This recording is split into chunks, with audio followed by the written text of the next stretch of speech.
Everyone, स्वागत करता हूं आपके अपने यूट्यूब चैनल साइंस क्लासेज में। मैं इसके सोनू सिंह आज आपके लिए लेकर आया हूं 12th class Bihar board chemistry का चैप्टर नंबर 2, जिसका नाम है घोल या विलयन, जिसको इंग्लिश में सॉल्यूशन कहते हैं।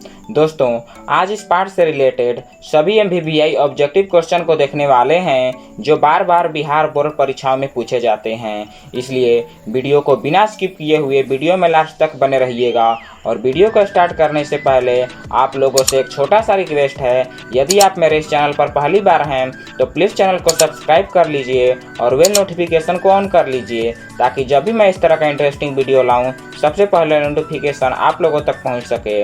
और वीडियो के अंत में आप लोगों से एक ऑब्जेक्टिव क्वेश्चन भी पूछूंगा, जिसका आंसर आप लोग हमें कमेंट सेक्शन में दीजिएगा। और यदि इन सभी वीडियो का आप लोगों को PDF चाहिए तो हमारे टेलीग्राम चैनल साइंस क्लासेज में ज्वाइन हो जाइएगा। चलिए अब वीडियो का स्टार्ट करते हैं।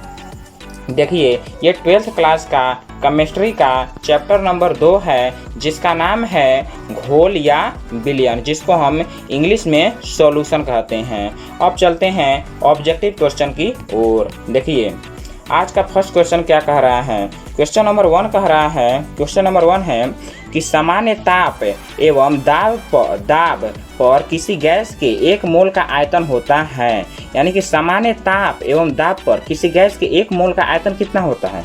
क्या 11.2 लीटर होता है, या 22.4 लीटर होता है, या 10.2 लीटर होता है, या 22.8 लीटर होता है? तो कितना होता है? यानी सामान्य ताप एवं दाब पर किसी गैस के 1 मोल का आयतन कितना होता है? कितना होता है? तो 22.4 लीटर होता है। 22.4 लीटर। तो ये जो मान है वो किस ऑप्शन में दिया है? ऑप्शन नंबर बी में दिया है। इसलिए इसका राइट आंसर क्या हो जाएगा? ऑप्शन नंबर बी करेक्ट हो जाएगा, अर्थात 22.4 लीटर।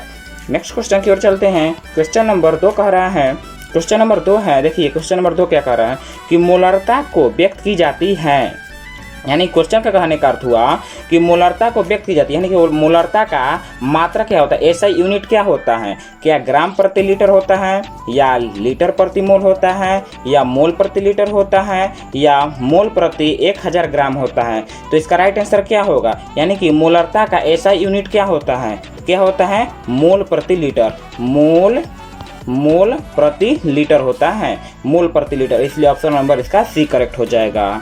नेक्स्ट क्वेश्चन की ओर चलते हैं। क्वेश्चन नंबर 3 कह रहा है, क्वेश्चन नंबर 3 है कि जलीय विलयन का ताप बढ़ने पर, यानी कि जब हम जलीय विलयन का ताप बढ़ा देते हैं तो क्या होता है? क्या मोलरता का मान घट जाता है, या मोलरता में बढ़ोतरी हो जाती है, या मोल फ्रैक्शन घटता है, या इनमें से कोई नहीं?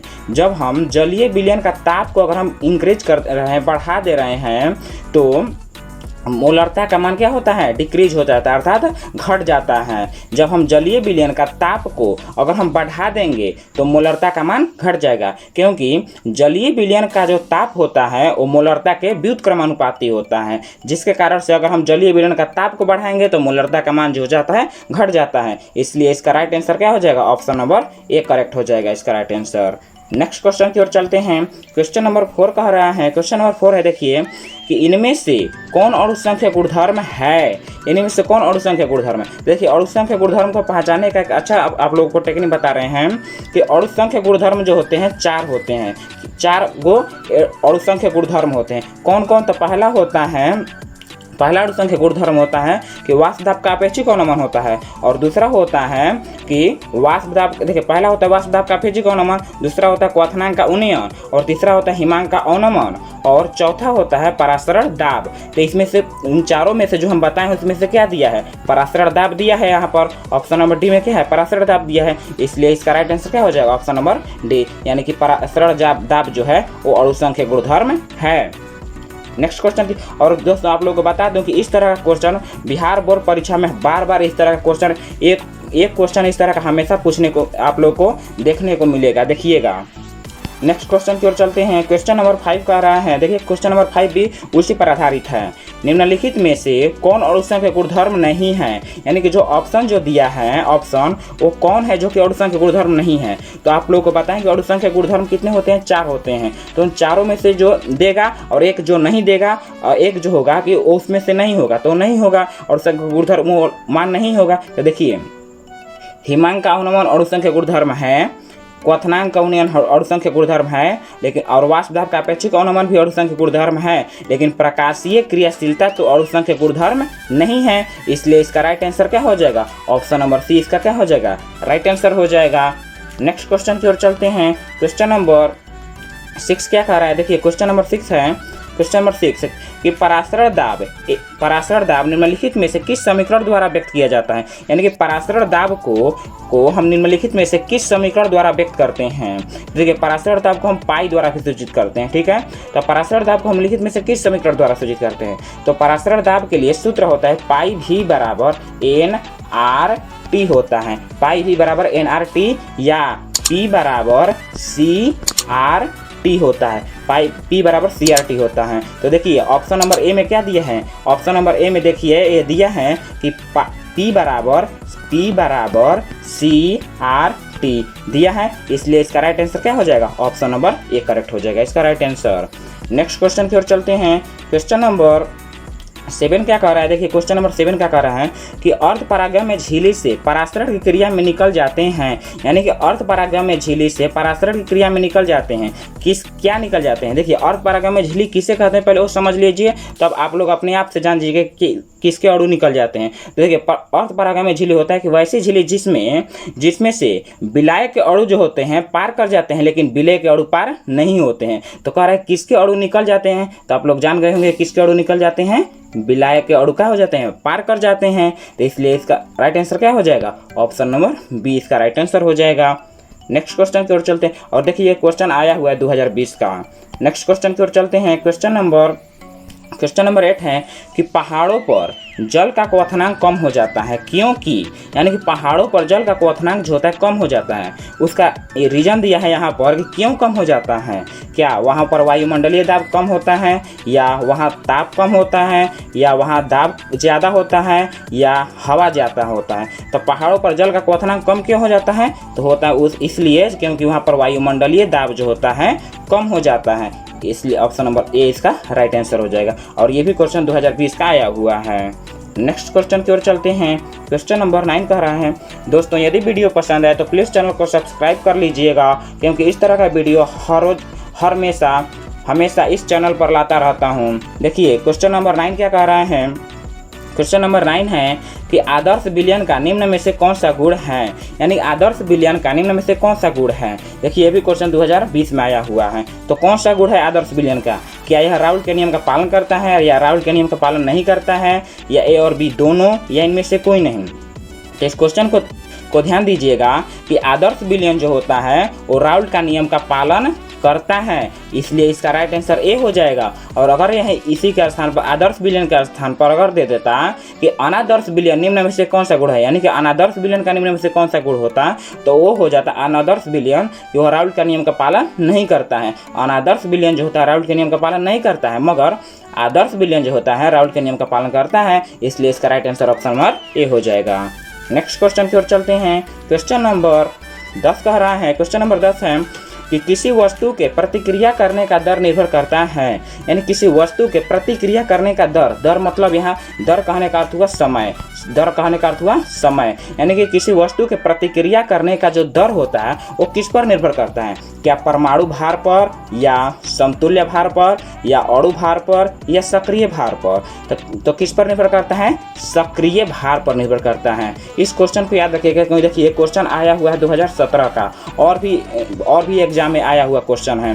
तो ये सक्रिय भार हो सकता है, या सक्रिय भार के स्थान पर द्रव्यमान भी दे सकता है। सक्रिय द्रव्यमान भी हो सकता है, या सक्रिय भार भी हो सकता है, इसलिए इसका राइट आंसर क्या हो जाएगा? डी हो जाएगा। नेक्स्ट क्वेश्चन की ओर चलते हैं। क्वेश्चन नंबर 11 कह रहा है, देखिए क्वेश्चन नंबर 11 क्या कह रहा है? क्वेश्चन नंबर 11 कि 1 फैराडे विद्युत धारा प्रवाहित करने पर प्राप्त मात्रा किसके बराबर होती है? यानी कि 1 फैराडे विद्युत धारा को जब हम प्रवाहित कर रहे हैं तो मात्रा जो हमको प्राप्त होती है वो किसके बराबर होती है? क्या 1 ग्राम समतुल्य के, या 1 ग्राम मोल के, या विद्युत रासायनिक तुल्यांक के, या आधा ग्राम समतुल्यांक के? तो किसके बराबर होती है? तो होती है विद्युत रासायनिक तुल्यांक के बराबर होती है। ऑप्शन नंबर इसका सी करेक्ट हो जाएगा। ये भी क्वेश्चन 2017 का आया हुआ है।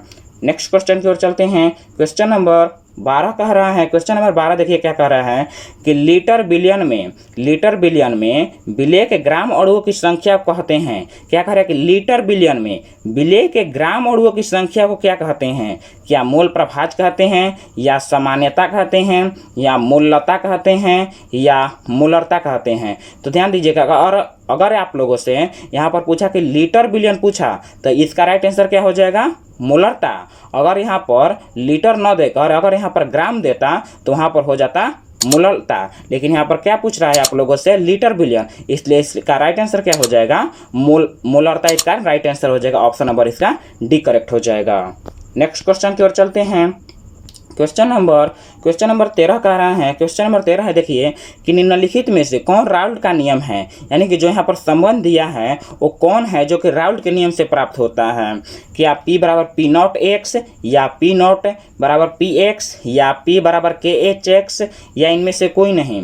तो राउल्ट के नियम से प्राप्त होता है हमको P बराबर P नॉट एक्स हमको प्राप्त होता है। ये राउल्ट के नियम से होता है। अगर यहीं पर आप लोगों से पूछता है हेनरी का नियम तो ये जो हो जाता है P बराबर KH एक्स होता है, KH एक्स होता है। ये हेनरी के नियम से होता है और ये राउल्ट के नियम से होता है। इसलिए इसका राइट आंसर क्या हो जाएगा? राइट आंसर हो जाएगा ऑप्शन नंबर इसका ए राइट आंसर हो जाएगा। नेक्स्ट क्वेश्चन की ओर चलते हैं। देखिए हेनरी का नियम आपसे लोगों से पूछ भी दिया कि निम्नलिखित में से कौन हेनरी का नियम है, यानी कि निम्नलिखित में से कौन हेनरी का नियम है? तो देखिए इसका ऑप्शन दिया है आप लोगों को। ऑप्शन क्या दे रहा है कि क्या P बराबर P नॉट एक्स, या P नॉट बराबर P एक्स, या P बराबर KH एक्स, या इनमें से कोई नहीं। तो हम आप लोगों से हेनरी नियम क्या बताए हैं कि हेनरी नियम होता है P बराबर KH एक्स। और यहाँ पर जो हेनरी का नियम दर्शा रहा है, देखिए H जो दर्शा रहा है वो हेनरी को दर्शा रहा है। H किसको दर्शा रहा है? हेनरी को दर्शा रहा है। इसलिए हेनरी का नियम से होता है सूत्र P बराबर KH एक्स होता है। इसका ऑप्शन नंबर सी करेक्ट हो जाएगा। नेक्स्ट क्वेश्चन की ओर चलते हैं। क्वेश्चन नंबर 15 कह रहा है। क्वेश्चन नंबर 15 देखिए क्या कह रहा है कि घोलक की अपेक्षा घोल के हिमांक का मान क्या होता है? कि घोलक की अपेक्षा घोल के हिमांक का मान क्या होता है? क्या ज़्यादा होता है, या कम होता है, या बराबर होता है, या बहुत कम होता है? देखिए घोलक को ही हम विलायक भी कहते हैं और घोल को हम विलयन कहते हैं। तो घोलक की अपेक्षा घोल के हिमांक का मान क्या होता है? कम होता है। कितना होता है? कम होता है। ऑप्शन नंबर इसका बी करेक्ट हो जाएगा।